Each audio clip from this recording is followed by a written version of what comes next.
The Assembly will now hear a statement by His Excellency Alan Michael Chesternet, Prime Minister and Minister for Finance, Economic Growth, Job Creation, External Affairs and the Public Service of St. Lucia. I have great pleasure in welcoming the Prime Minister and Minister of Finance, Economic Growth, Job Creation, External Affairs and the Public Service of St. Lucia, His Excellency Alan Michael Chesternet. I invite him to address the General Assembly. Madam President, allow me to begin by congratulating you on your election to the presidency of the 73rd session of the General Assembly. Your assumption of this important office contributes to our progress in breaking down the barriers of inequality. With you, one of only 4 women to have held this position in 73 years. As the first woman from our Latin America and Caribbean region to have been elected President of the General Assembly, we are especially proud of your achievement. St. Lucia is a staunch advocate for gender equality, evidenced by the large percentage of St. Lucian women who hold senior positions in and out of our government, including 4 female ministers in my cabinet.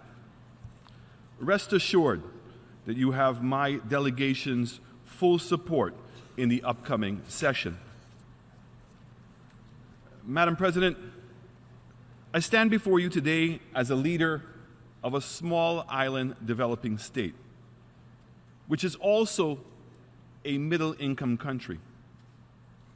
St. Lucia's engagement in the international system is framed by acronyms that represent designations and categorizations that have been globally accepted. The SIDS are more vulnerable to natural hazards than other countries. This has become accepted. That the resulting damage from natural disasters has a greater overall impact on our economies by virtue of our small size and has also become widely accepted. That SIDS, which are also middle-income countries, face additional challenges because of the assumptions regarding the capabilities of countries carrying that designation has also been acknowledged. We all know these truths. They are, in fact, self-evident. These halls echo with the words of SIDS and MICs, leaders year after year making plain and clear the challenges we all face. Yet global policies and programs and strategies remain unfairly unaccommodating to these very real and true challenges.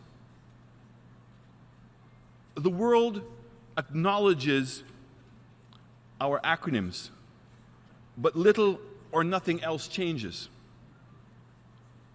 St. Lucia remains economically vulnerable to de-risking and the loss of correspondent banking relations, remain out of the reach of any access to concessionary finance. Our reputations are unfairly tarnished by tax labels. We continue to struggle under the weight of international frameworks that do not provide an enabling environment for my country to chart an effective, sustainable development path, or even to be able to take control of our own destiny. Madam President, despite the fact that the odds remain stacked against us, St. Lucia must still persist. I have an obligation to the people of my country, and so I must find new and innovative ways, regardless of how difficult, to keep my country growing and to ensure and enhance the environment of social protections. I do not have the luxury to wait for the international system to adjust to the special needs of countries like my own. While natural disasters continue to threaten and erode the gains we make. In preparation for this hurricane season, St. Lucia has had to spend 3 times the amount of money that we did last season. In order to meet those costs, we've had to impose new taxes to facilitate our preparedness. For example, we've introduced a water tax to assist with the desilting of our dam, a gas tax to assist with the road rehabilitation and slope stabilization, and an airport tax to assist with the development of our new terminal, highway, and flood mitigation around the airport. St. Lucia is moving forward with an aggressive agenda to reform our institutions and to build a more resilient country. We're making difficult decisions and are committed to increasing the productivity of our government through the use of e-government. I want to acknowledge and thank Estonia for their assistance in this area. We're building resilience with the support of the UAE, who gave us assistance with engineers, and loans from Taiwan to be able to rebuild our roads and to rebuild our airport. I want to thank my citizens in particular for their continued support and understanding. We will play our part in adaptation of our economy, and we will adapt to the new normal. Madam President, the President of the World Bank has acknowledged, and I quote, "Good health is the foundation of a country's human capital, and no country can afford low quality or unsafe health," end of quote. The challenge of providing adequate and affordable health care is another area of focus for St. Lucia. We understand that the preventive and affordable health care is critical for the social development of any nation. More so as a small state with small population. We are plagued with incidents of individuals who delay in seeking early medical assistance due to the high cost, only to be saddled with the serious diagnosis later. A burden to the state and the individual that becomes far more expensive than the earlier cost. We have therefore taken steps to address the issue from the multiple of angles. We're working with partners like the European Union and the World Bank with the goal of implementing the necessary policies and legislation to give life to a national health insurance scheme. We're also looking into preventive approaches, such as the imposition of appropriate labeling and sugar tax, as we grapple with the high prevalence of non-communicable diseases. We're also expanding our after-school programs that focus on building healthy lifestyles through physical activity and diet. We're establishing sports academies, complete with nutritionists who will be community-based so that their expertise can be shared. Madam President, St. Lucia has worked hard to grow and develop within the context of an international system that acknowledges our existence and needs only theoretically, because the practical and tangible manifestation of these acknowledgments is rarely seen or felt. We've seen the disastrous impact of natural disasters brought on by the changes in our climate. Madam President, as I speak, my country is suffering from the ravages of Kirk, which was on a projected course north of my island, but changed direction overnight and moved directly over St. Lucia. This morning, St. Lucia also suffered from an earthquake. Early reports indicate the damage to our utilities that remain above ground and extensive damage to our agricultural sector. Once again, my heart goes out to the hard-working men and women and to the communities who depend on agriculture. But be assured, regardless of the difficulties, we will provide the necessary support to help them recover as quickly as possible. My thoughts and prayers are with the government and the people of Barbados, who have also been impacted, and for St. Vincent and the Grenadines, who now lie in the path of the storm, and also for Martinique, who also suffered the earthquake this morning. Our resilience as a people and our ability to pick ourselves up should never be used against us. I applaud Japan, India, and the numerous states within the United States of America who have the capacity to effectively respond to natural disasters. I envy that they have the necessary fiscal and policy space to enable them to recover and rebuild effectively. But we, as SIDS, are continually denied this ability. We're aware that Dominica, the British Virgin Islands, and Puerto Rico, among others, are still recovering 1 year later. Yet, little has changed. The CARICOM UN High-Level Pledging Conference to support reconstruction efforts in the region following Hurricanes Irma and Maria received pledges of over $1.3 billion, but there remains a significant gap between the pledges made and the actual amounts that have been dispersed. While well-intended, we've been let down once again. My delegation welcomes the initiative to convene a high-level meeting on the challenges of middle-income countries during this 73rd session of the General Assembly. St. Lucia has continued to place our concerns about debt sustainability on the global agenda. We have joined the call for the creation of a highly indebted middle-income country initiative, based not only on the urgent need for debt relief, but also on the need and to acknowledge and highlight the negative implications of the challenges that middle-income countries face in accessing concessionary financing, so vital to building resilience in our countries. We fear a business-as-usual approach to this meeting, but remain hopeful that it provides substantive outputs with actionable solutions. Madam President, multilateralism is under threat. We've heard the cries from the leaders this week. The winds of nationalism that threaten to blow us away from our collective endeavors here at the United Nations are growing. But St. Lucia believes that it's only within a strong, functional, multilateral system that the guarantees of world peace and security can be provided. To borrow from our distinguished Secretary General Antonio Guterres, and I quote, "In a world in which all problems are global, there is no way countries can handle issues by themselves. We need global responses." End of quote. The ongoing reform of the United Nations system is critical.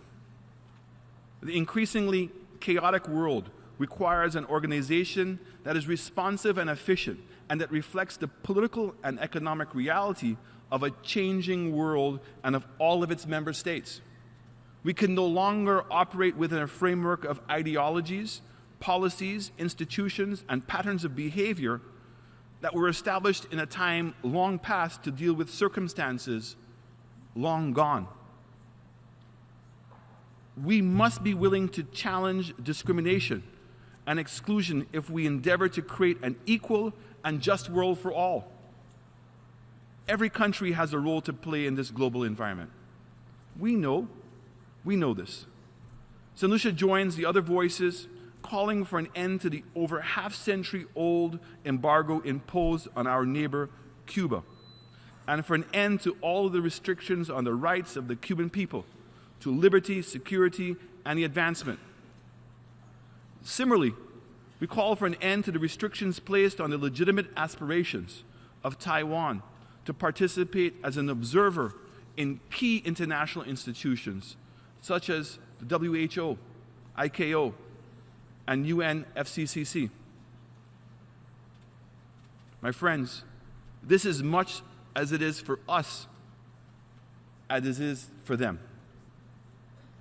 In our hemisphere, where confrontations and disagreements exist, I reaffirm St. Lucia's position that all conflicts must be resolved through diplomatic channels. As we work toward reform of this institution, We must ensure that no one is left behind. We must find the political will and the courage to ensure that the evolved United Nations not only acknowledge the challenges of its membership, but that it provides adequate solutions for us all. Madam President, notwithstanding the myriad of challenges that frame our engagement in the international system, St. Lucia remains committed to the objectives of multilateralism. The adoption of the 2030 Agenda for Sustainable Development was a triumph of multilateral cooperation. But it is the successful implementation of the agenda, the fulfillment of the promises of its purpose, that will define the true measure of our collective will to transform and develop as a global community. It is within this context that St. Lucia has committed to present our voluntary national review of our progress in implementing the 2030 Agenda at the 2019 High-Level Political Forum. I am also pleased to report that St. Lucia will be depositing the required instrument to ratify the Doha Amendment to the Kyoto Protocol before the start of COP24. This week, St. Lucia also reaffirmed our commitment to international law by signing on to the regional agreement on the access to information, public participation, and justice in the environmental matters in Latin America and the Caribbean, and the Treaty on the Non-Proliferation of Nuclear Weapons. In order to build peaceful, equitable, and sustainable societies, SIDS and SIDS who are MICs have to look to a different course of action in order to arrive at a more immediate solution to our development challenges, while we continue to call for the changes in the international system. St. Lucia has recorded 2 successive years of consistent economic growth. We've grown our tax revenue and are on pace to attract a record foreign direct investment. We're still competing, having to find new ways to ensure our growth and development. But imagine how much better we could have done in building our economy and our social resilience, and to be able to further enhance our ability to meet our sustainable development goals and to improve the quality of life of our citizens, if only a fair and just international enabling environment was made available to us.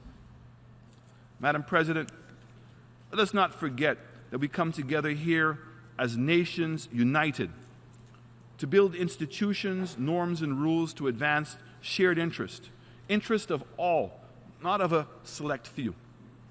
The enormous challenges of our moment in history require a renewed social contract, one based on shared responsibility, and the space to achieve this global compact is right here at the United Nations.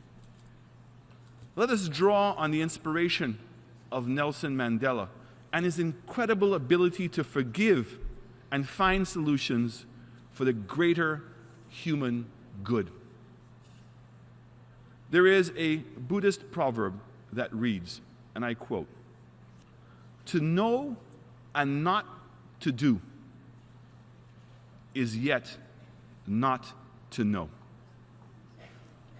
If we claim to know and accept that special circumstances and vulnerabilities of the SIDS, and yet we do nothing to remedy the systems and the framework that exacerbate our vulnerability, can we say that we really know? Have we truly accepted the evidence?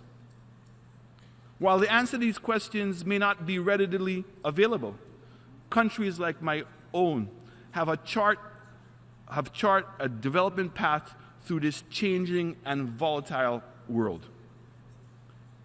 It is my hope that as a multilateralism evolves, and with it, this institution, we arrive at knowing and at doing what must be done. Thank you.